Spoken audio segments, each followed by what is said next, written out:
In the NBA, players who were considered generational prospects like MJ, LeBron, and Wemby were often celebrated and praised right before they entered the league.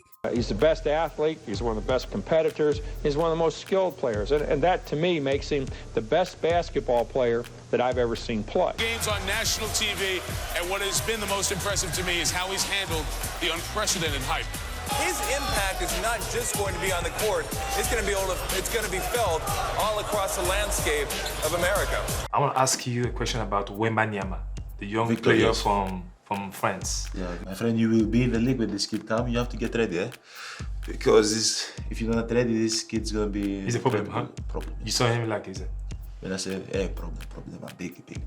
On the other hand, when Caitlin Clark was about to enter the WNBA, here's how her peers welcomed her. Oh, here's this, wonderful, kind soul from the great state of Iowa representing Middle America. So they put all these what happens in these sports race wars is everybody projects their own on the people coming. Threes? Wow. It's not just threes. What is her style? She pick and roll. She makes threes. She makes tough shots. She's a great passer. She finishes at all levels. So you don't think anybody in the league can shoot threes? If Kelsey Plum set that record in 4 years, well, Caitlyn should have broke that record in 4 years. But because there's a COVID year and then there's another year, you know what I mean? So she's already had an extra year to break that record. Now, I don't know if it's just a girl thing or not, but I've never seen such a heated level of jealousy and animosity being shown to another human being as we just witnessed right there on Caitlin Clark. I mean, instead of celebrating her for bringing millions of eyeballs and cash to the league that no one really cares about, her peers are tearing her apart for the simple reason that they can't withstand the fact that a legendary rookie is taking the spotlight away from them. Anyway, aside from her jealous peers, the WNBA and Team USA got themselves into the I Hate Caitlyn bandwagon as well for some weird reason, by excluding her from the Olympic roster, and this stupid decision has raised a lot of eyebrows, especially from hard-hitting talking heads like Stephen A. Smith. Playing amongst other stars, with her marksmanship, she could have made big things happen. With her passing ability, she could have made things happen. Then she would have drawn excitement and eyeballs, and people the world over would have been watching her, which would have assisted in the elevation of the WNBA brand, which would have benefited everybody. But you didn't care.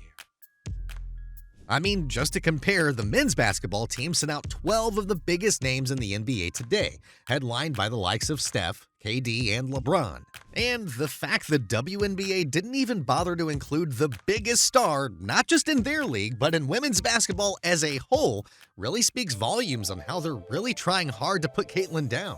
Well, despite this obvious blunder, Caitlyn seemed to be unbothered by it. And to prove that she was more than worthy of being included in the Olympic roster, Caitlyn just decided to destroy the people behind all of this, one by one, starting with Cheryl Reeve.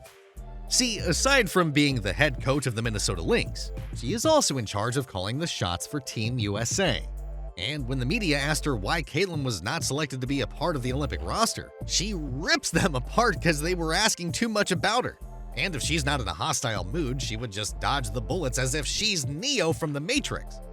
Now, to understand where Reeve's deep hate for Caitlyn stems from, we just have to revisit this post that she made during the preseason, where she ended the tweet with the hashtag, "The W is more than one player," right after promoting WNBA games. I mean, it's quite clear that Reeve is not a big fan of Caitlyn since day one. And when the Fever visited the Lynx for the very first time this season, let's just say that Coach Reeve gave Caitlyn a not-so-warm welcome. But as a coach of the home team, there's going to be a lot of people cheering for that other side. I'll get two. How about one? Not even one. And during the game, Reeve actually wore a shirt with "Black Girls Rock" written on it to add more fuel to the fire. Anyway, despite the bitter reception coming from Reeve, Caitlyn didn't retaliate nor speak badly about her, and instead, she just let her game do the talking to shut her up. Though Caitlyn was rolling at the start, the Lynx actually locked her up pretty tight throughout the first 3 quarters, and it seemed that Reeve's evil plan of embarrassing her in front of millions of viewers was working to perfection. However, Reeve must have forgotten that there was still 1 quarter left to play. And right on cue, the inner beast inside of Caitlyn woke up just in time to save her team. I mean, first she knocked down this three-pointer off the curl, and moments later, Caitlyn made the player guarding her touch the grass with this nasty ankle breaker. I mean, that ankle breaker was so disgusting that Reeve entered the court and called a timeout to stop Caitlyn's momentum.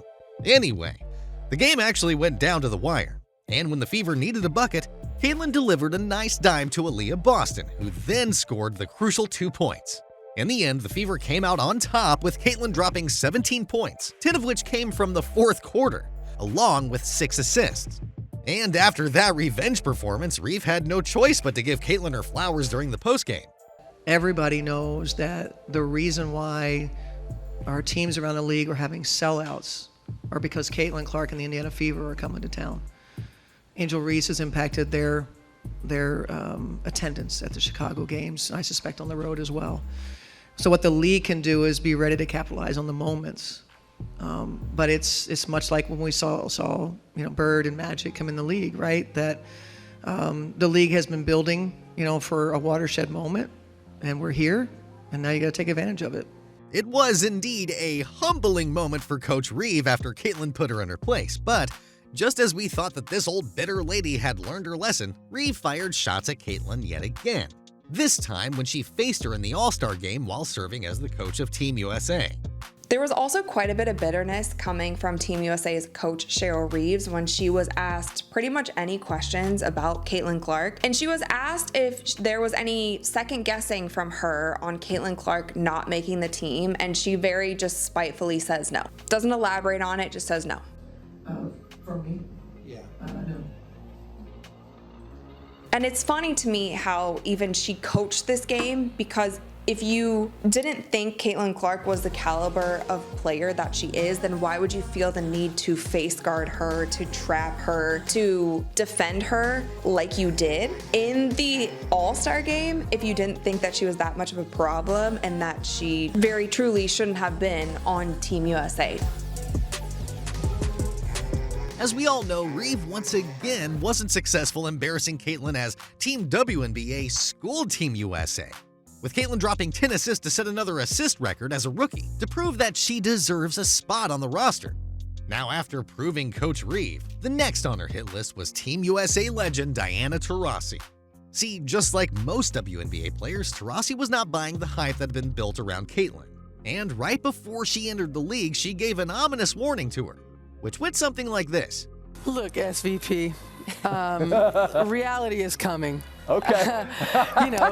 There's levels to this thing, and that's just life. We all went through it. Of course. And you see it on the NBA side, and you're going to see it on this side, where, you look superhuman playing against 18-year-olds, but you're going to come with some grown women that have been playing professional basketball for a long time. Not saying that's not going to translate, because when you're great at what you do, you're just going to get better. But there is going to be a transition period where you're going to have to give yourself some grace as a rookie. And, it might take a little bit longer for some people. So after talking down to Caitlyn in public, 2.3 million viewers tuned into the matchup between the Fever and Sun to see if Taurasi could walk her talk. Now, on the other hand, Caitlyn understood the magnitude of this matchup, which is why she brought her A game to Phoenix, to let Taurasi know that she wouldn't back down that easily. When the final buzzer rang, it appeared like Taurasi was the one who got slapped hard with the reality check she's been talking about, as Caitlyn dropped a solid all-around game of 15 points, 12 assists, and 9 rebounds in that game. Anyway, in the post-game interview, Taurasi dialed down her hatred towards Caitlyn, and it seemed that she had finally earned her respect by showering her with praise and kind words.